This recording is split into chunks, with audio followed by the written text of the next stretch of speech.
Hello folks and welcome to Erannorth Chronicles. Today we will be having a sneak peek in the upcoming expansion, and I will start with some of the new perks. We won't go through all the new perks because there are quite a lot, but we will see a few random. So for example, if we go to the mercenary and choose bodyguard, previously they didn't have these unique perks that they now have, which some of them also offer them cards and other various benefits that can go to the mid to high level of the game. And Gladiator has different set, and the weapon specialist had some extra, and the scout extra too, and mercenaries, shadow hunters, almost every subclass here got their share of new perks that I will let you explore on your own, because honestly there are too much to check out. Pirates got new perks too, most of these subclasses, the mystics. The witches didn't got any, neither the druids or acolytes. The psychics, most of them got two. Performers, the bard, dancer and thespian also got new perks.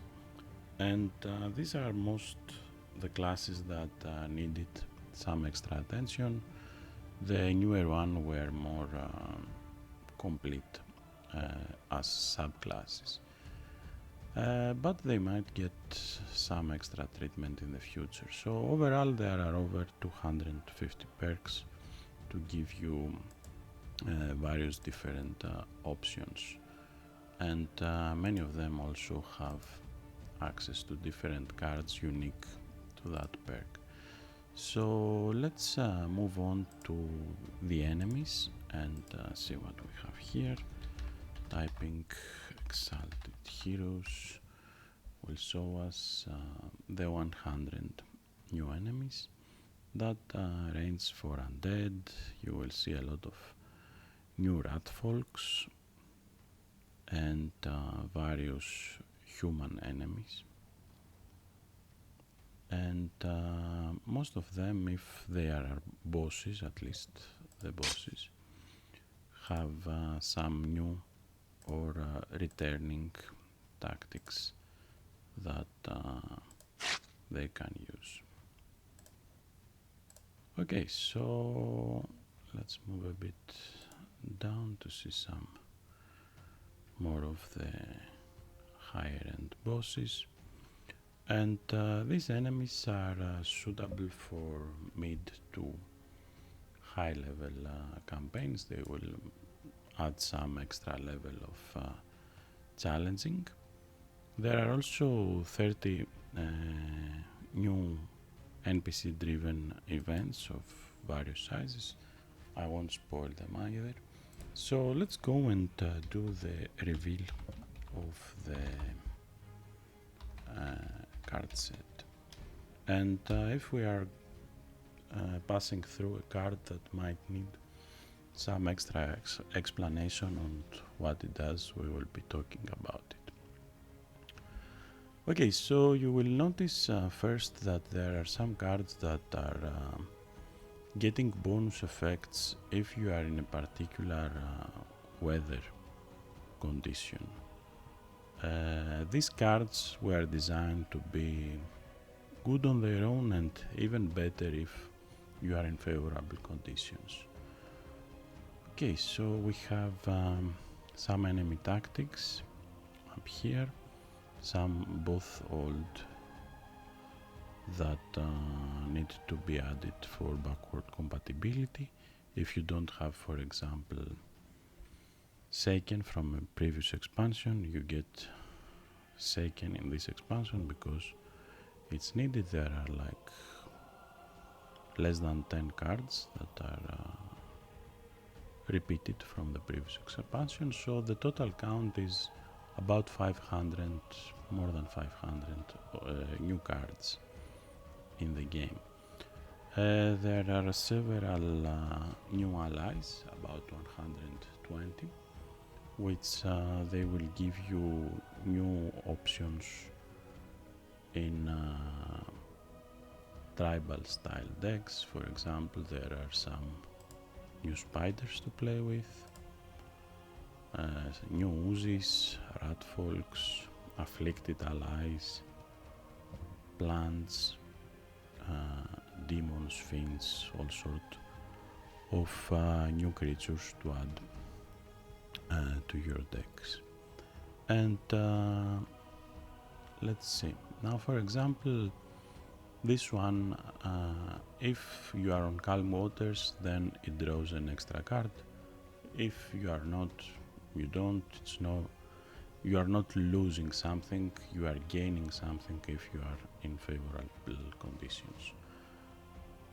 You will notice some cards have this exploit and status here. So this means that if the enemy has counter-attack counters on them, they will lose 25 hit points per counter, and also their counters. So not only you dispel their counter-attack, but you also make them suffer. If they have 2 counter-attack counters, they will lose 50 hit points and their counter-attack counters, so it's pretty good. You will notice some allies that come exhausted into play. You can't attack right away with them. Same deal with exploit and tangle. If the enemy has tangle counters, they will lose 1 hit point for 2 hit points for every counter. So if they have 10, they will lose 20, and also their entangle counters.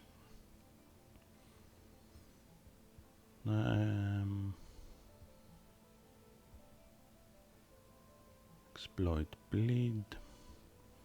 There are several cards, a lot of cards with various sort of ripple effects, things that will happen if something else happens as well.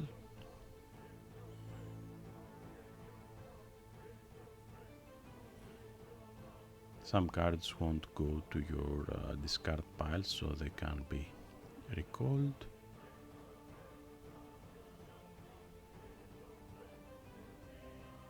Exploit, this time sealed.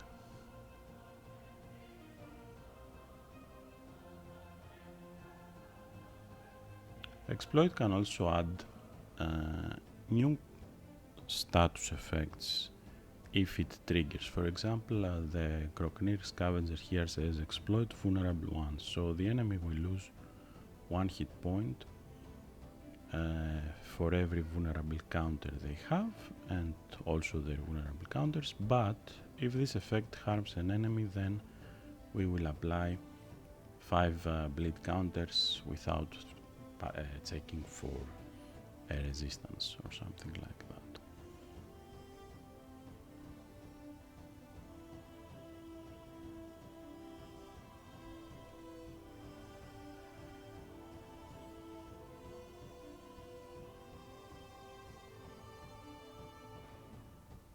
There are some additional master cards to use for various tribals. New types of tribals like the Winterborn allies.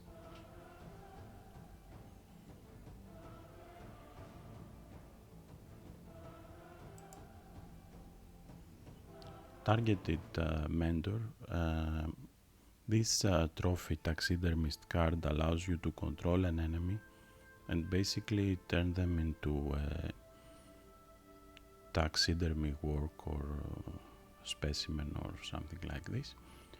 And following up, the naturalization card allows you to give this inanimate passive trophy you have some sort of ability.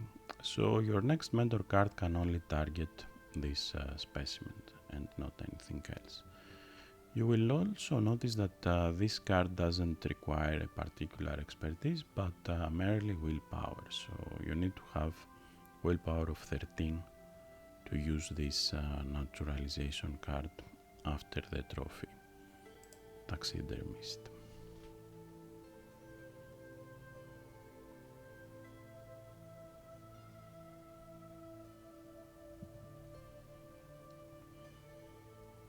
So there are a lot of red cards. These are given by perks. They are unique to certain characters and no one else will ever get them. This one, for example, can be acquired by the perk Firebrand Formula, which I think is in the Pyromancer specialization, if I recall correctly.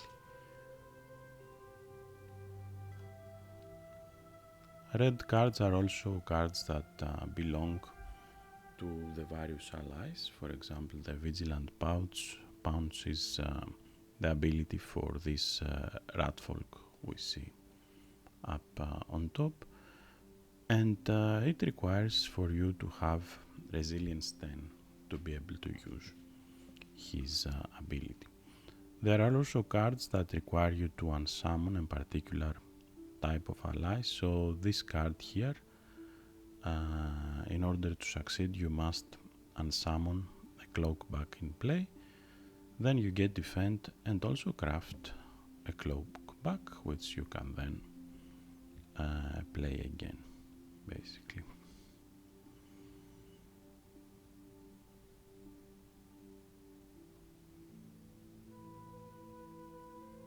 So as you can see, we have lots of cards that are for mid game, and then we have cards that are for higher levels, expertises and requirements above 11 all the way to 20.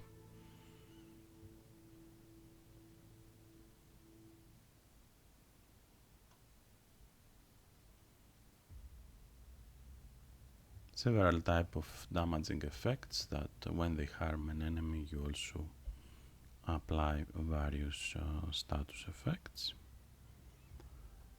Ripple effects that let you discard cards for benefits, and also there are some particular discards. Let's see if we can find any.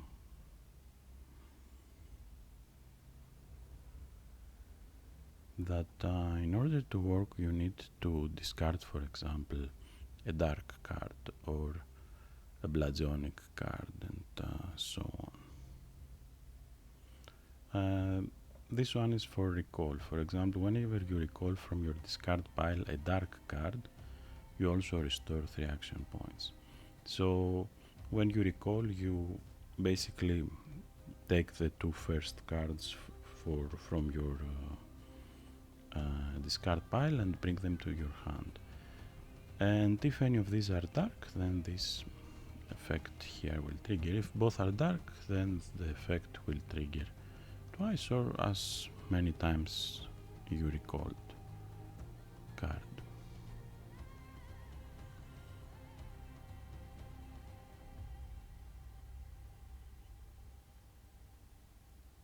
Most of the cards have some sort of ripple effects or something special to add a new twist into the game.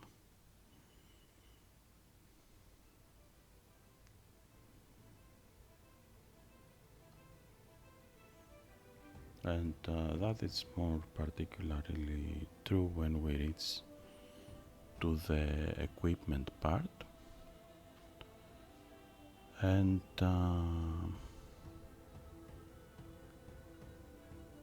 there are also cards that can temporarily change the ley lines for the duration of the turn. For example, elemental equilibrium changes fire, water, air and earth ley lines to +6. It doesn't matter if it was higher, it doesn't matter if it was less, it will change to exactly +6 for the duration of the turn, which means that if you are in a ley line with aversion, then you can play this elemental equilibrium and turn it into a positive thing, a bonus. Again, whenever you recall from your discard pile a fire card, you restore 3, amplify 5, and various other effects. You will also notice that there are bonus effects that are unlocked if you have certain attributes.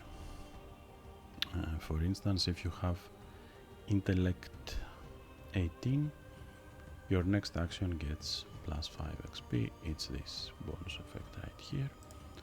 And the difference between morph and a bonus effect, like saying if you have Intellect 18, then this bonus effect happens, and putting this directly into the card means that the actual effect, if it's levelable, it can level up, while bonus effects usually are static. That's it.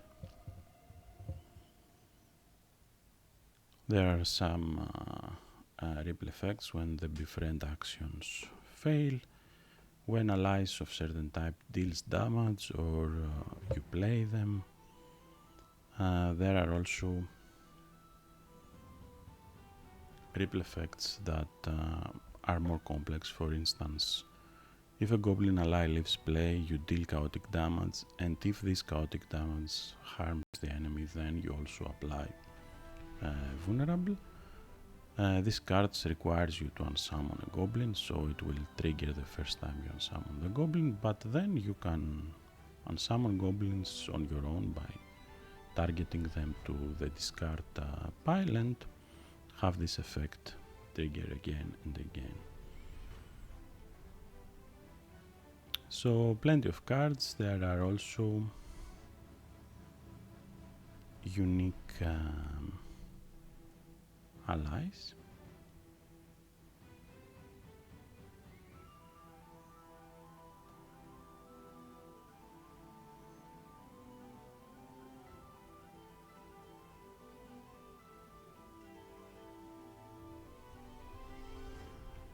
There are lots of legendary items for all of the skills. Most of the skills have at least 1 to 3 new legendaries which you can use.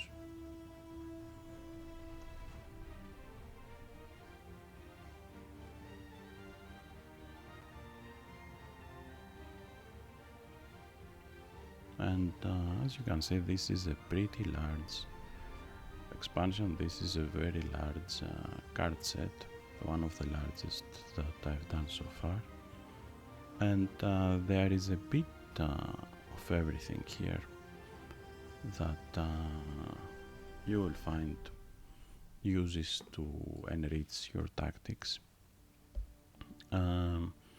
You will see some cards have requirements. For instance, this one requires the enemy to already have vulnerable counters. Then you exploit this vulnerable. They lose 50 hit points, at least 50 hit points. And they also get stunned, so basically they are getting petrified, and they also get a shield, which there's another geomancy item that you may have to benefit from that extra. So all in all, there are a lot of legendary items for you to use, and they reach all the way to a requirement of expertise 20. Attributes, they mostly have lower requirements, but there are some that require 20 or 24 in the case of more legendary cards or so on.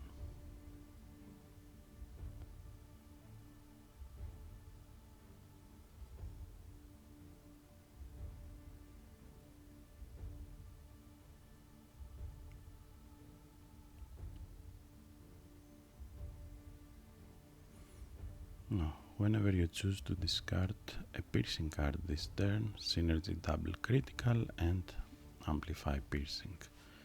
That's another example of discard ripple effects. There are also discard ally ripple effects, and just discard any card will do. And by discard we mean always you choose and discard this card. It's not discarded randomly for a curse or for feeble mind or whatever.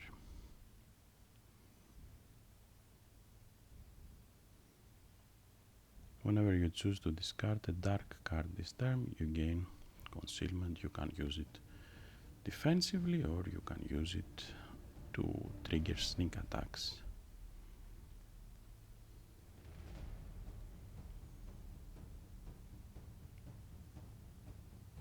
Various cards that you can utilize with thieves, guards, witches, and all sort of tribals. And that's our set. So there are already some changes that I have made in this card set. Several of these unique allies belong to the mercenary guild, so you will be able to hire them from your property mercenary guild if you have it. And there will be more balanced changes from what you are seeing now till the release and what you will actually get. But mostly this is the card set, these are the enemies, and I will let you discover the rest of the stuff on your own. I hope you enjoyed this video. I will be seeing you next time. Bye bye.